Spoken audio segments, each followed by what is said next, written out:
I hope in the end they will come to some sort of agreement. I hope.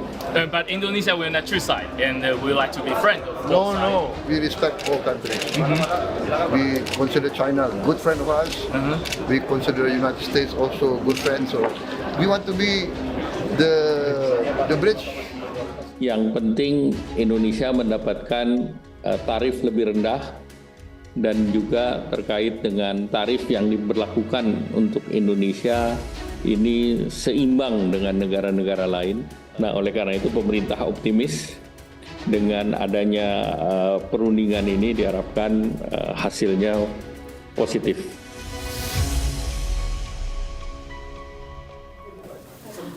Bersama saya Dia Megasari Anjaya, Anda di Kompas Bisnis. Mas Bima, kita ke update yang terkini 16 April, 3 menteri Presiden Prabowo berangkat ke Amerika untuk melakukan negosiasi. Kita memiliki Pak Menko Erlangga sebagai Menko Perekonomian, Bu Sri Mulyani Menq, dan Pak Sugiono sebagai Menlu. Oke, katakanlah memang tidak ada dubes di sana, tapi ada Pak Sugiono. Pertanyaan saya adalah kenapa tidak ada Menteri Perdagangan? Ya meskipun Menteri Perdagangan di bawah Kemenko Perekonomian seperti itu ya. Kenapa tidak ada Menteri Perdagangan? Padahal ini masalahnya adalah masalah perang dagang. Gitu loh. Kenapa menurut Mas Bima? Ya dulu tuh sudah ada wacana sebenarnya, sempat muncul ide perdagangan itu harus dipisah. Karena perdagangan luar negeri dengan perdagangan luar negeri itu mungkin ada kaitan, iya. Tapi sebenarnya ini dua track yang akan berbeda. Bisa jadi kenapa Menteri Perdagangan nggak diajak, lagi sibuk mengurus perdagangan dalam negeri yang krusial juga. Oke. Sementara kalau diurus oleh Menko Perekonomian mungkin lebih representatif karena isu perdagangan, isu soal sumber daya alam dan lain-lain itu bisa dibawa di dalam Menko Perekonomian. Bisa jadi itu. Atau indikasi lainnya karena di situ sudah ada Ibu Sri Mulyani sebenarnya yang dianggap sebagai representasi hubungan baik ya dengan negara-negara barat, institusi-institusi keuangan multilateral, Bank Dunia, IMF dan lain-lain. Jadi komunikasinya, bahasanya lebih mudah dipahami oleh Gedung Putih, oleh Trump dan lain-lain. Karena punya track record audiensi internasional Ya, sosoknya. betul, Oke. harus diakui. Memang siapa lagi yang bisa merepresentasikan Indonesia ketika berdialog ya dengan internasional partner yang masih trusted bagaimanapun juga ya. Kita kritik terus soal kebijakan fiskal dan lain-lain. Tapi menggantikan sosok Bu Sri Mulyani sebagai diplomat di sektor keuangan global belum ada gantinya sekarang soal itu. Itu harus diakui. Nah, itu yang membuat Menteri Perdagangan absen, tapi memang seharusnya Menteri Perdagangan diikutkan dalam rombongan. Ya karena kan ini perangnya perang dagang. Kenapa justru bukan Menteri Perdagangan ya? Tapi tapi penjelasannya Mas Bima juga berulang kali lah di berbagai kesempatan bahwa ya tarif adalah cuma senjata, bukan tujuan utamanya Trump. Makanya sinyal itu ternyata ditangkap juga oleh pemerintah Indonesia. Kayak aku percuma juga nih ngirim Menteri Perdagangan. Karena yang diminta si Trump jangan-jangan memang bukan tarif dibalas tarif nih Mas. Kayak gitu loh Mas. Ini membahasakannya gimana ya? Ternyata si tarif ini kita tegaskan sebagai penegasan lagi aja. Bahwa ini loh, 3 tim negosiasi tidak ada Menteri Perdagangan. Padahal ini konfliknya konflik perdagangan. Artinya kan ada sesuatu di balik perang tarif ini yang sebenarnya bukan perang tarif kok, kayak gitu loh. Kita bisa membahasakannya seperti apa ya Mas? Ya, secara sederhana tidak ada dasar dari pengenaan tarif balas dendam atau tarif resiprokal yang dilakukan Trump. Rumusan itu absurd. Jadi secara ekonomi memang dipertanyakan dasarnya. Kemudian Trump itu beserta timnya itu mengeluarkan beberapa list yang dia minta itu justru bilang bahwa Indonesia itu jadi negara yang kena dari perang tarif karena hambatan-hambatan non tarifnya yang tinggi. Salah satunya adalah TKDN. Salah satunya adalah 100% ekspor devisa hasil ekspor harus disimpan di bank domestik. Oh itu ternyata agak ngusik Amerika ya. Nah, yang belum bisa dibaca adalah DHE ini siapa yang paling kena? Freeport.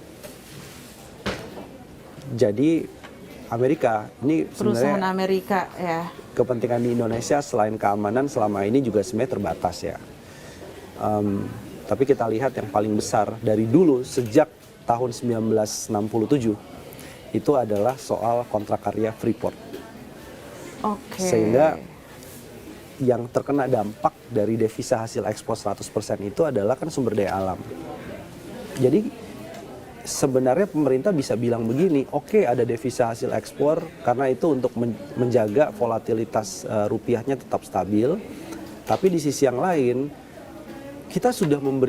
Indonesia sudah memberikan loh sampai relaksasi ekspor konsentrat tembaga kepada Freeport sebelum adanya Indonesia kena tarif dari Trump. Yang artinya itu bisa dibawa ke dalam meja negosiasi dengan Trump. Bahwa Freeport itu sudah dianak emaskan. Perusahaan lain dihilirisasi, itu wajib bikin smelter, wajib melakukan pemurnian ya. Ingat. Tapi hanya Freeport tahun 2025 Anak emas dulu. diberikan relaksasi ekspor konsentrat biji tembaga Iya, keluar. istimewa lah, diistimewakan. Kurang istimewa apa? Ini mungkin harus di-recall lagi, harus diingatkan lagi kepada Trump. Indonesia itu udah baik sama Amerika sebenarnya. Oke. Di sebelah mana kita kurang baik dengan Amerika Serikat? Oke. Ya, perusahaan China justru yang sekarang disuruh hilirisasi di Indonesia, disuruh Bikin bikin smelter, ya kan? Disuruh bikin perusahaan baterai di dalam negeri. Iya.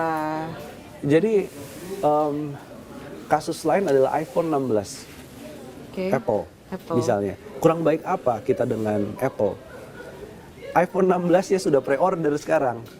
Pabriknya ada nggak di Indonesia?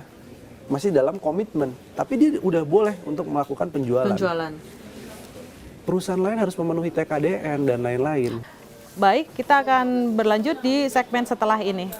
Sebenarnya kita Indonesia, Amerika sudah memberikan list negosiasi jauh ini sebagai wawasan kita bersama aja ya. Ada yang namanya USTR, United States Trade Representative, yang mengirimkan list-list daftar nego Indonesia, apa aja nih yang bisa diminta sama Amerika untuk di Indonesia kayak gitu.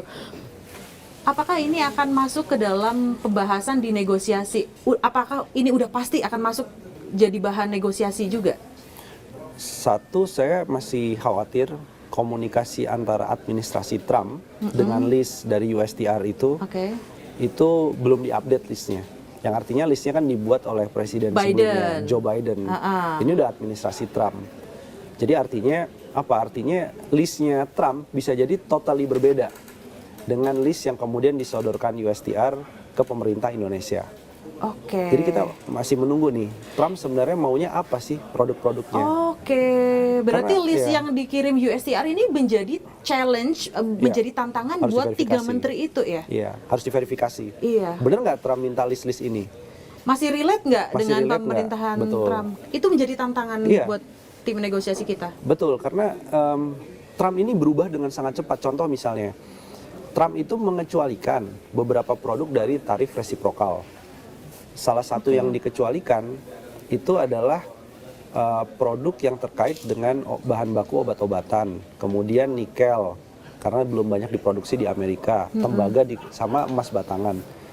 Beberapa hari setelah itu muncul lagi daftar bahwa perangkat elektronik semikonduktor itu juga dikecualikan dari perang tarif karena Amerika melihat itu kebutuhan di pasar Amerika. Jadi nggak mau dikenakan biaya lebih mahal untuk impor. Jadi mana nih list yang bisa kita pegang? Kok setiap berapa hari sekali Trump melakukan revisi, pengecualian. Jadi pemerintah Indonesia harus hati-hati juga. Yang artinya begini, jangan sampai list yang disodorkan oleh siapapun yang mengatasnamakan pemerintah Amerika, kemudian kita buru-buru membuka pintu impor untuk itu, TKDN direlaksasi, kuota impornya kemudian dihapus atau diganti. Sementara negosiasi masih berjalan dan Trump itu masih akan berubah terus kebijakan barang mana yang dikenakan tarif. Bayangin, kalau kemarin kita sudah membuka keran impor untuk peralatan elektronik misalnya, untuk menyenangkan Trump, Trump bilang, enggak kok, peralatan elektronik, komponen elektronik, karena itu nomor 1 ekspor Indonesia ke Amerika, itu komponen elektronik. Enggak kok, kita nggak Nggak minta ngomongin itu itu, nggak kok. minta itu. Wah, yang masuk bukan barang Amerika, barang dari China, Vietnam yang akan masuk, India yang akan masuk ke Indonesia. Jadi kita juga harus hati-hati nih dalam diskusi dengan Trump. Oke. Karena dia akan spin berubah itu sangat cepat.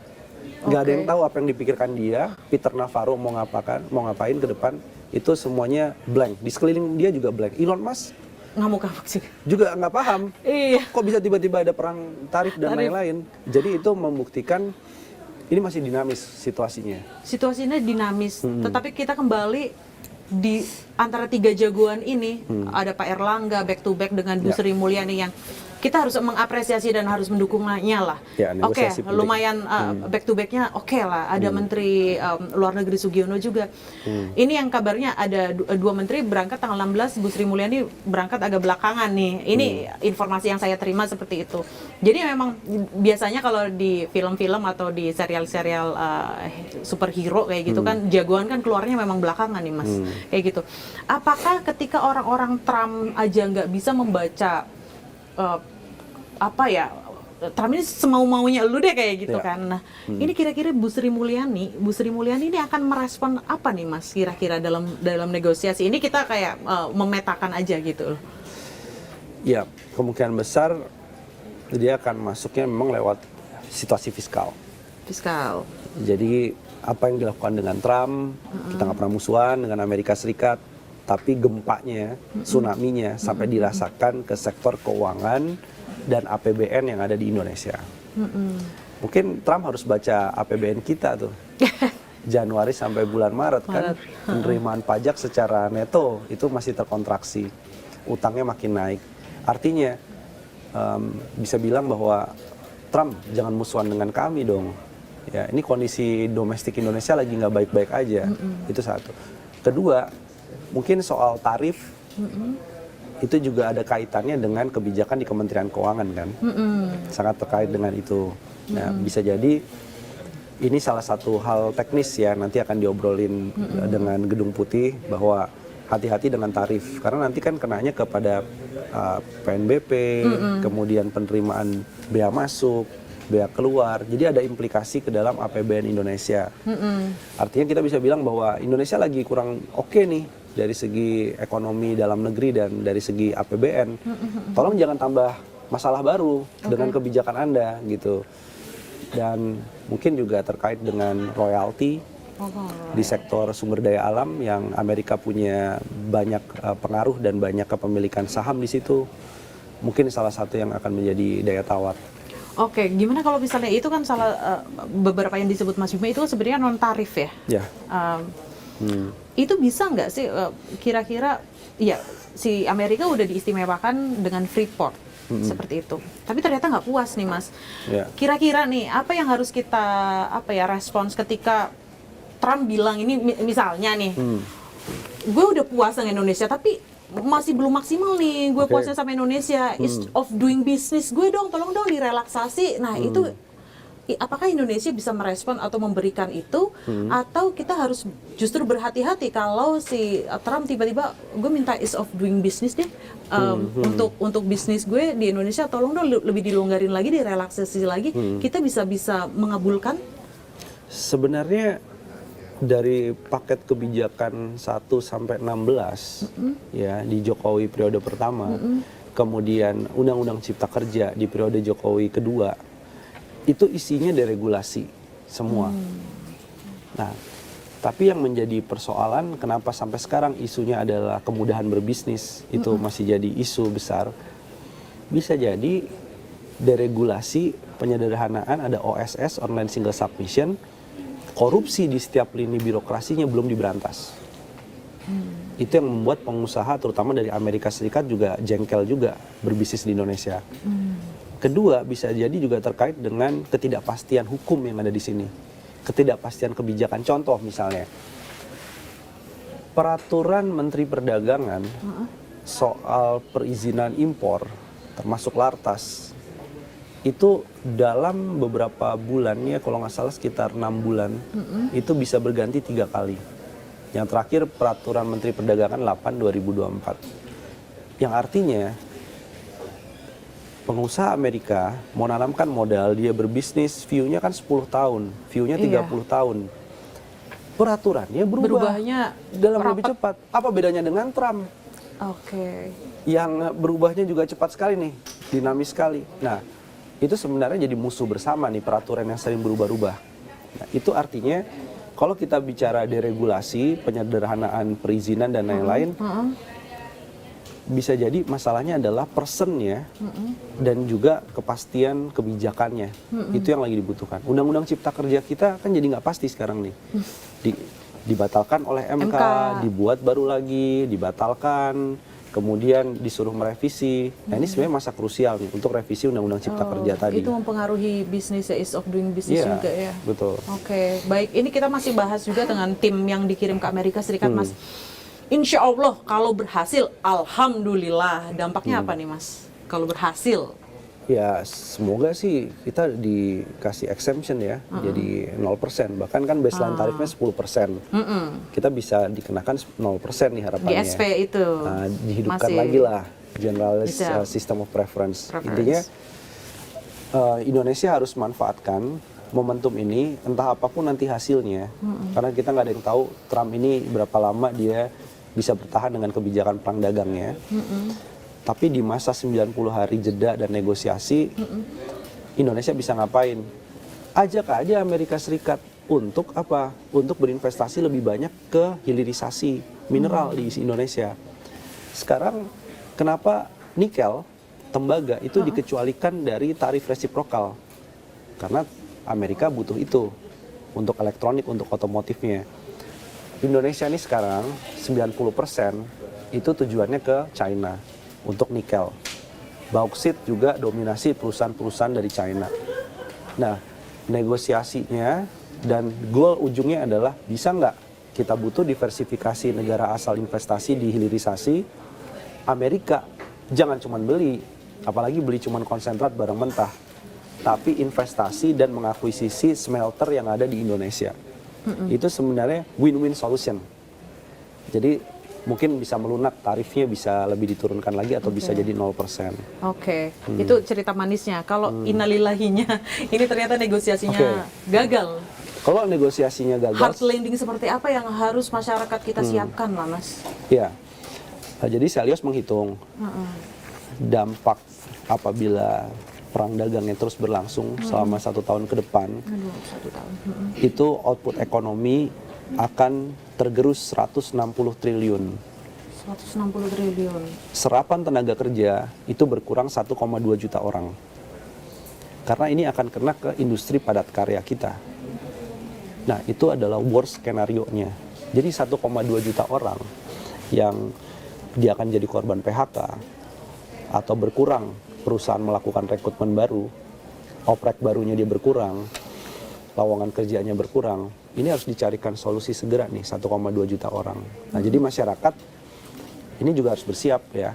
Ini bukan dalam rangka sebenarnya fear mongering gitu ya. Iya. Tapi ini Nggak menebar realita. ketakutan. Ya, betul, bukan. Tapi kita mempersiapkan skenario bagus tadi udah disebutkan, skenario yang kurang oke gimana.